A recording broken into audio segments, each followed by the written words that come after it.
Hello students, আমাদের চ্যানেলে তোমাদের সকলকেই স্বাগতম। আজকের ক্লাসে আমরা ক্লাস 5 এর রায়ো মার্টিন 2024 প্রশ্নবিত্রার পরিবেশ বিজ্ঞানের সেকেন্ড ইউনিট টেস্টের 5 নম্বর স্কুলের প্রশ্নোত্তরগুলি করব। পরিবেশ বিজ্ঞানের আগের স্কুলের প্রশ্নোত্তরগুলি তোমরা যদি দেখে না থাকো তাহলে অবশ্যই আমাদের চ্যানেলে গিয়ে দেখে নিও। নিচে ডিসক্রিপশনে লিঙ্ক আমি দিয়ে রাখলাম।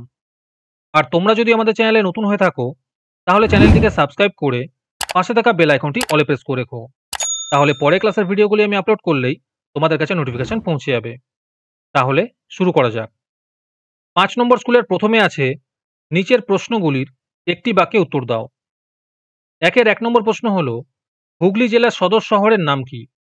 এর উত্তর হবে চুঁচুড়া। একের 2 নম্বর প্রশ্ন হলো সিউড়ির বিখ্যাত জিনিস কি? এর উত্তর হবে মোরব্বা। একের 3 নম্বর প্রশ্ন হলো বক্সার বাগবন কোথায় আছে? এর উত্তর হবে জলপাইগুড়িতে। একের 4 নম্বর প্রশ্ন হলো বঙ্গভঙ্গ আন্দোলন কত সালে ঘটেছিল? এর উত্তর হবে 1905 সালে। একের 5 নম্বর প্রশ্ন হলো দক্ষিণবঙ্গ কোন অঞ্চলকে বলা হয়?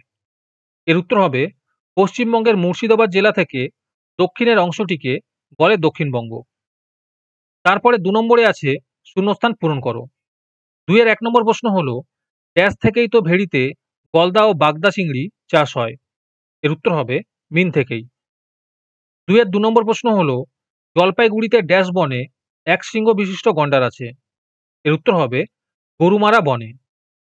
2 এর 3 নম্বর প্রশ্ন হলো গাঙ্গেয় সমভূমির দক্ষিণ অংশটায় বিরাট বন ড্যাশ? এর উত্তর হবে সুন্দরবন। 2 এর 4 নম্বর প্রশ্ন হলো ভারতের সংবিধান বানিয়েছিলেন ড্যাশ? এর উত্তর হবে বাবা সাহেব আম্বেদকর। তোমাদের মধ্যে থেকে যে কোনো 10 জন আজকের ক্লাসের পিডিএফটি ফ্রিতে পেতে পারো। তার জন্য তোমাদের এই ভিডিওতে লাইক, সাবস্ক্রাইব এবং একটি সুন্দর কমেন্ট করতে হবে। এই ভিডিওতে যখন 100টি লাইক এবং 100টি সাবস্ক্রাইব হয়ে যাবে তারপরে আমি এই ভিডিওর কমেন্টের মধ্যে থেকে র্যান্ডমলি যে কোনো 10 জনকে বেছে নিয়ে তাদের সঙ্গে যোগাযোগ করে এই ভিডিওর পিডিএফটি দিয়ে দেব। আর যারা আগে থেকেই আমাদের চ্যানেলটি সাবস্ক্রাইব করে রেখেছো তারা শুধু লাইক এবং কমেন্ট করলেই হবে। আর বাকিরা এই পিডিএফটি 3 টাকা দিয়ে আমাদের হোয়াটসঅ্যাপ নাম্বার 7501121499 যোগাযোগ করে নিতে পারো। তারপরে 3 নম্বরে আছে বাম স্তম্ভের সঙ্গে ডান স্তম্ভ মিলিয়ে লেখো। 3 এর 1 নম্বরে আছে আজাদ হিন্দ ফৌজ? এর উত্তর হবে নেতাজি সুভাষচন্দ্র বসু। 3 এর 2 নম্বরে আছে গান্ধী বুড়ি? এর উত্তর হবে মাতঙ্গিনী হাজরা। 3 এর 3 নম্বরে আছে বিষ্ণুপুর? এর উত্তর হবে টেরাকোটা। 3 এর 4 নম্বরে আছে প্রধানমন্ত্রী? এর উত্তর হবে জওহরলাল নেহেরু। 3 এর 5 নম্বরে আছে রেল ইঞ্জিন?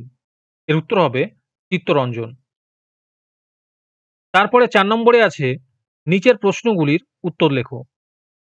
4 এর 1 নম্বর প্রশ্ন হলো শান্তিনিকেতন কোন জেলায় অবস্থিত? এর উত্তর হবে বীরভূম জেলায় অবস্থিত। আর তার সাথেই আছে এই জেলার উপর দিয়ে প্রবাহিত নদীর নাম লেখো। এর উত্তর হবে ময়ূরাক্ষী নদী।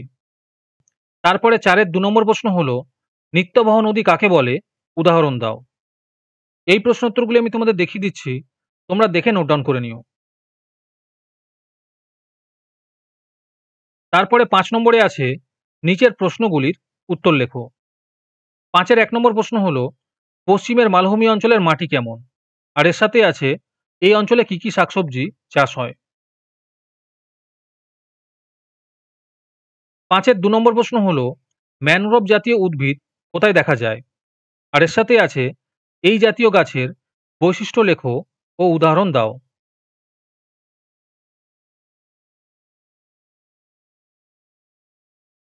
আজকের ক্লাসটি তোমাদের ভালো লেগে থাকলে অবশ্যই একটি লাইক এবং বন্ধুদের সাথে শেয়ার করে দিও। পরের স্কুলগুলির প্রশ্নোত্তরের ভিডিও তাড়াতাড়ি পেতে চ্যানেলটিকে অবশ্যই সাবস্ক্রাইব করে রেখো। তাহলে দেখা হচ্ছে পরের ক্লাসে।